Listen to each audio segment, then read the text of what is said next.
Aujourd'hui, nous allons parler d'un des plus grands personnages de l'histoire du Moyen-Âge, j'ai nommé Marco Polo.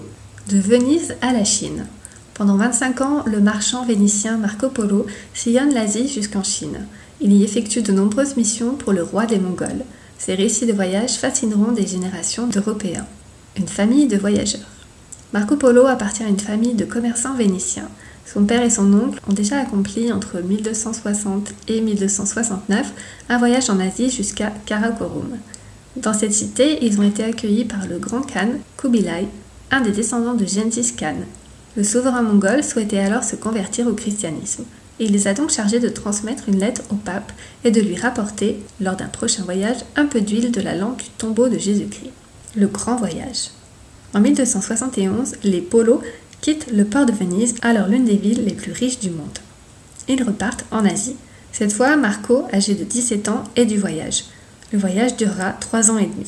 Les marchands suivent l'une des routes de la soie, cet axe commercial entre le Proche-Orient et la Chine, traversant les steppes d'Asie centrale, les montagnes du Pamir et le désert de Gobi.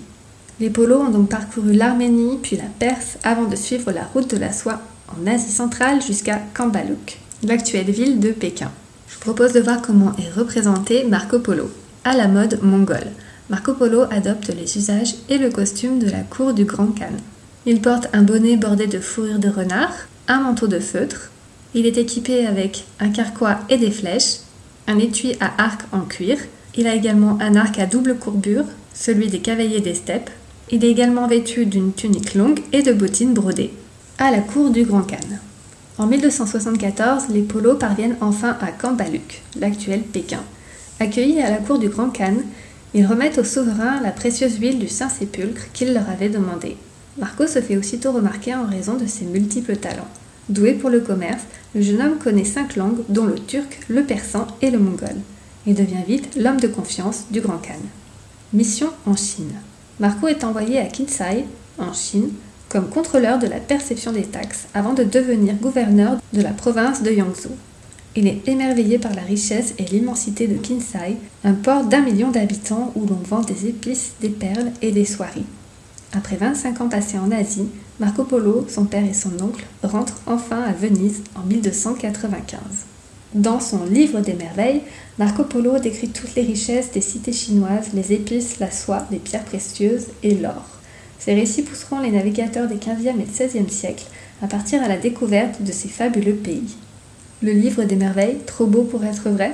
Après son retour en Europe, Marco Polo est fait prisonnier en 1298 par les Génois. Il partage sa cellule avec un écrivain de talent, Rustichello de Pise. Ensemble, ils vont écrire le Livre des merveilles, récit de voyage de Marco en Asie. Mais, pour plaire au public, Rustichello n'hésite pas à inventer des créatures surnaturelles, comme les hommes à tête de chien des îles Andaman ou les serpents monstrueux du pays de Karajan. Merci beaucoup d'avoir écouté jusqu'au bout, j'espère que ça vous a plu. Je vous invite à dire en commentaire si vous connaissiez l'histoire de Marco Polo et si vous avez lu son Livre des merveilles. N'hésitez pas à liker et à partager à des personnes que ça peut intéresser. N'oubliez pas de vous abonner pour être tenu au courant de toutes les nouveautés et moi je vous dis à très bientôt.